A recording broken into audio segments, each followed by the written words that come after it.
नमस्कार दोस्तों, मेरा नाम है विजय कुमार। आप देख रहे हैं कॉमिक्स पिटारा चैनल को। तो चलिए दोस्तों, हम लोग कॉमिक्स पढ़ रहे थे बाकीलाल और तिलस्म देव, और इसका पहला पार्ट मैंने अपने चैनल पर अपलोड कर दिया है। पहले पार्ट में मैंने इस कॉमिक्स को 21 पेज तक कवर कर लिया था। अब इस पार्ट में इसके आगे कहानी को शुरू करते हैं। केकड़े ने कई स्त्रियों को दबोच लिया। मुझे जब भूख लगती है तो मैं केवल स्त्रियों के दिल निकाल कर खाता हूँ। दोस्त, छोड़ दे मुझे। बचाओ। इस समय केकड़ा राक्षस अपनी जादुई शक्ति से बड़े आकार में था। उसी शाम को उफ, ये कैसा विचित्र राक्षस है। इसके भयानक पंजे हमें फाड़ डालेंगे। इन खेतों पर अब केकड़े और जादूगर जिम जमाजम का अधिकार है। केकड़े ने दोनों बैलों को उठा लिया और किसानों पर उछाल फेंका। उफ, बचाओ, भागो वरना ये सबको मार डालेगा। नगर का अश्व बाजार। ये सारे घोड़े महाराज चौखट सिंह की सेना में शामिल करने के लिए खरीद लिए गए। इनका मूल्य महल आकर ले जाना। वाह।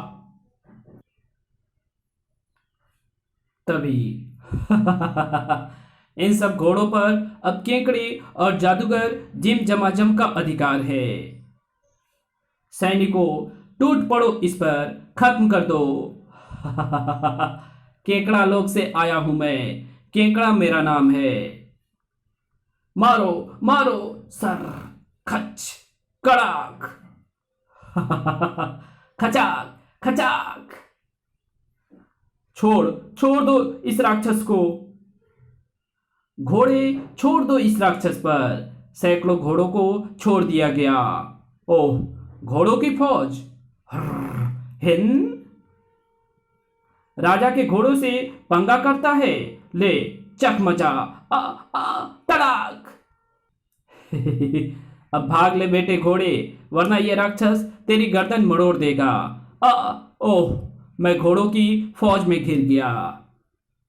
तभी एक एक कर घोड़े अपने स्थान से गायब होने लगे।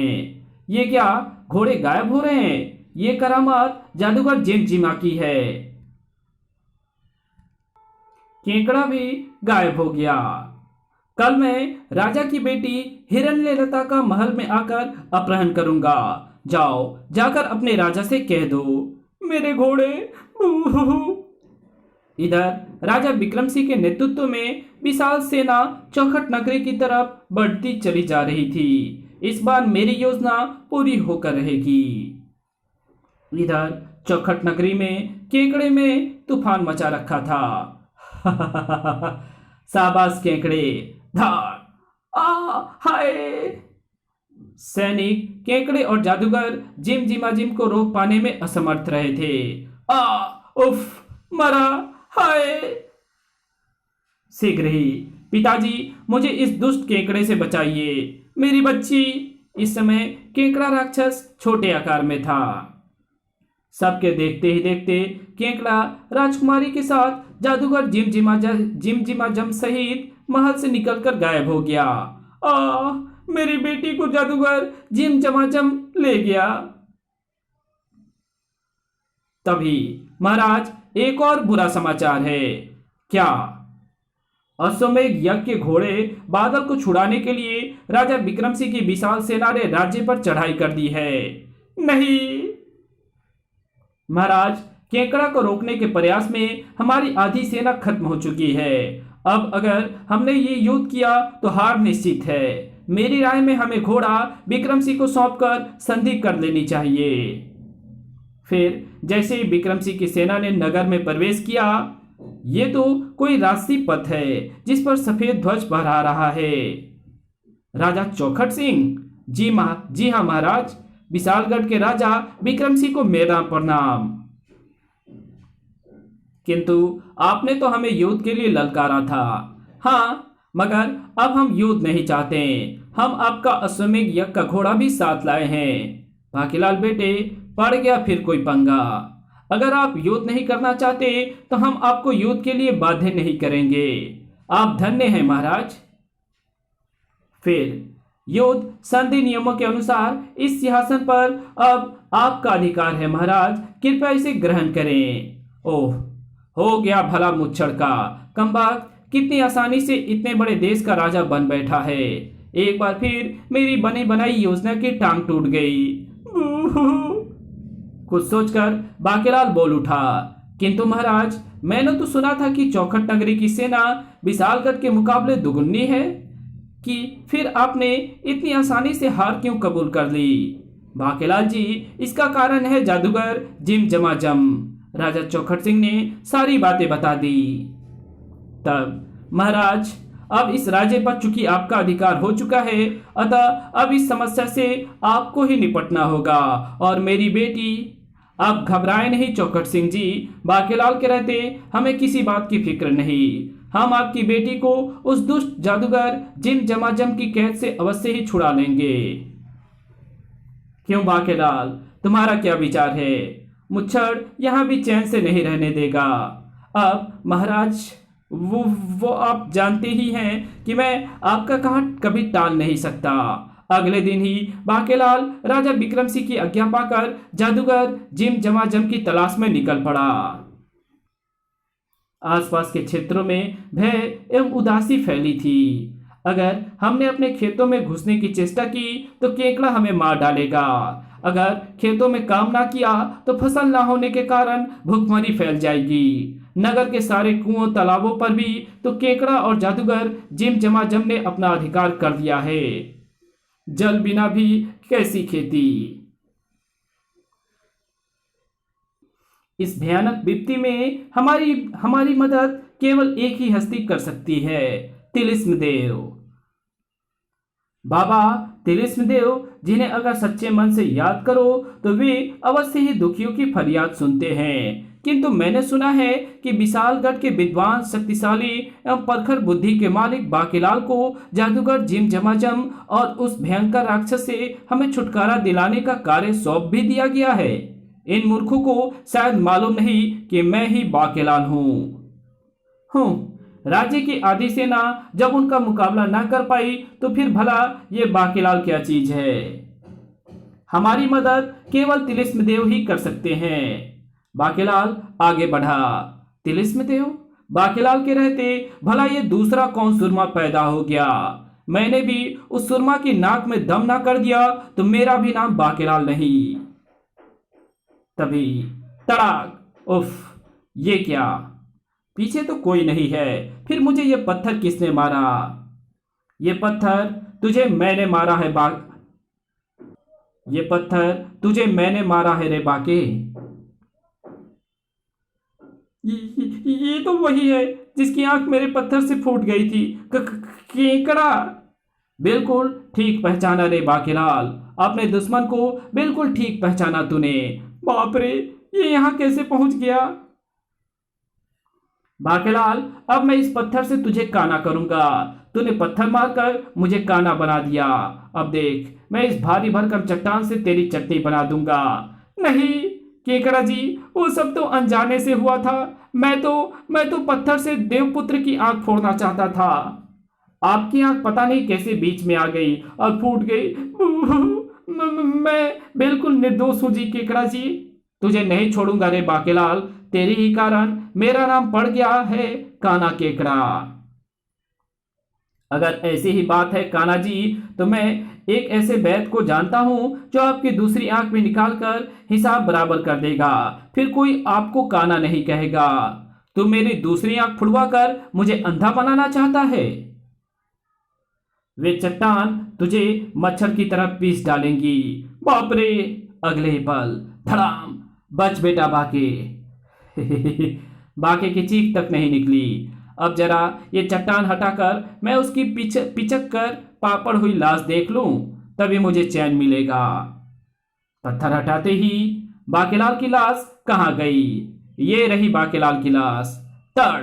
और ये रहा मुझे पत्थर मारने का दंड।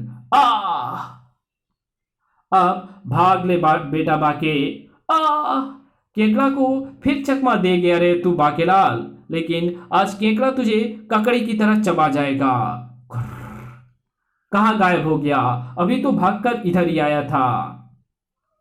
धम आई आ ये जरूर उस शैतान बाकेलाल की करामात है, किंतु वो कहीं दिखाई क्यों नहीं पड़ रहा? बेटे केकड़े, तू शेर तो मैं बब्बर शेर। जिस तरफ मैं खड़ा हूं उस तरफ वाली तेरी आंख है कानी। मैं तेरे साथ ही खड़ा हूं पर तुझे दिखाई नहीं दे रहा। ले फिर खा इसी बात पर एक घुसंडा। ठक। किसने मारा मुझे? दुष्ट बाकेलाल छिपकर वार करता है। आ कमबख्त केकड़े, बाकेलाल छिपकर नहीं मौका देखकर वार करता है। ये देखा, ये रहा मैं। हिम्मत हो तो पकड़ दे मुझे। उलुलुलुलुलुलुलुलु। आ काने केकड़े, पकड़ मुझे। केकड़े ने उसे पकड़ने के लिए अपना हाथ आगे बढ़ाया ही था कि भाग बाके, तुझे गुलगुली करता हूं, थोड़ा हंस ले फिर पीटूंगा। बाकेलाल, मुझे मत हंसा। उफ, मैं जितना हंसूंगा बाद में तू इतना ही रोएगा रे। बहुत हंस लिया रे केकड़े, अब बाके की टक्कर तुझे रुलाएगी। तभी जादूगर जिम जमाजम, बाके की इस टक्कर के बाद तुझे पानी के लोटे की जरूरत पड़ेगी। लेकिन इससे पहले कि बाकेलाल केकड़ों को टक्कर रसीद कर पाता, ठक आई, हाय मार डाला। क्यों बेटे बाकेलाल, कैसी रही हमारी ये चाल? वो रहा बाकेलाल। बेटे बाकेलाल, अब केकड़े को धोखा देना मुश्किल है। भागो, मैं उसके 1000 टुकड़े कर दूंगा। जाओ केकड़े, अपने शिकार को दबोच लो। केकड़ा वृक्षों को तोड़ता बाकेलाल के पीछे लपका। बाकेलाल, कड़ाक कड़ाक। अब केकड़े से मेरा बचना मुश्किल लग रहा है। बाकेलाल एक जंगली गुफा में घुस गया। ये गुफा बड़े अच्छे मौके पर दिखाई पड़ी है। बाके का दुर्भाग्य कि केकड़े ने उसे गुफा में घुसते हुए देख लिया। ओह, फंस गया पिंजड़े में पंछी। तुझे तड़पा तड़पा कर मारूंगा बाकेलाल। ये किया मैंने इस गुफा का मुंह बंद।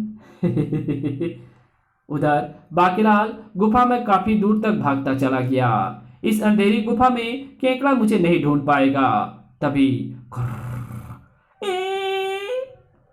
ये तो शेर की दहाड़ थी। बाहर खड़ा केकड़ा भी इस दहाड़ को सुनकर भयंकर प्रसन्नता से भर उठा। बाके, अब गया तू। बाके अभी भागने की सोच ही रहा था कि ओह, ये क्या? मैं तो हूं पक्का आलसी शेर। भोजन भी बैठे बिठाए मिल जाए तो ही करता हूं, लेकिन अब ये बंदा खुद ही भोजन बनने मेरी माद में घुस आया है, तो भला फिर मैं इतना शरीफ थोड़े ही हूं ना। तुझे तो मैं अपनी पूंछ के एक ही लपेटे में बचाओ। पता नहीं ये मनुष्य इतने डरपोक क्यों होते हैं। मुझे देखकर तो इनकी नानी ही मर जाती है। धम, हाय, मर गया। शेर को अपने सामने देख बाकेलाल का एक एक रंगोटा भय से खड़ा हो गया। शेर नहीं तो क्या गीदड़। पहले एक भयंकर दहाड़ मारकर इसका रहा सहा दम भी निकाल दूं, फिर खाऊंगा इस बोदी वाले को। बचाओ, दहाड़। धम, बाकेलाल गुफा के मुंह की ओर भागा। आए, हाथ आया शिकार निकल रहा है। अब तो आलस त्यागना ही पड़ेगा। गुफा के द्वार पर पहुंचते ही बाके को एक जबरदस्त झटका और लगा। गुफा के द्वार पर पत्थर किसने रखा? बाकेलाल ने पत्थरों को झीरी में से झांक कर देखा। केकड़ा मर गया। बाहर केकड़ा, भीतर शेर, आगे कुआं, पीछे खाई। इस कहानी को यहीं खत्म करते हैं। इसके आगे कहानी पढ़ेंगे इसके पार्ट 3 में। तो मिलते हैं इसके तीसरे पार्ट में। तब तक के लिए बाय। वीडियो अच्छी लगी तो इस वीडियो को लाइक कर देना। चैनल पे नया हो तो चैनल को सब्सक्राइब कर बेल आइकन को जरूर प्रेस कर देना। और जहां इस वीडियो की जरूरत हो वहां इसको शेयर जरूर कर देना। Thanks for watching my videos.